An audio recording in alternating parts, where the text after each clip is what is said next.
আসসালামু আলাইকুম। আমি শাহাতুর খান। আপনারা যারা মানুষের সাথে চলাচল করেন বা ব্যবসা করেন, যাই করেন, তিন কিসিমের লোকজনের থেকে একটু দূরে থাকবেন। এক, যে কথা বলে, মিথ্যা কথা বলে। যে দুই, কথা দিয়ে কথা ভঙ্গ করে। তিন, আমানতের খিয়ানত করে।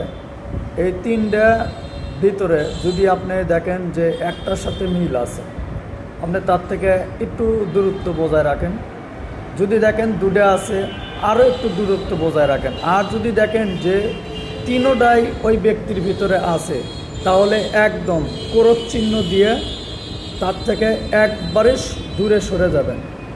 আর ওই চেহারার লোক আপনার যে পরিচিত, এটাই আপনি ভুলে যাবেন একবারে যে এই চেহারার লোকের সাথে আমার সম্পর্ক ছিল। এই ধরনের লোকের সাথে সম্পর্কই রাখবেন না এবং তার চেহারাই মনে রাখবেন না, যদি তিনটাই যদি তার ভিতরে থাকে।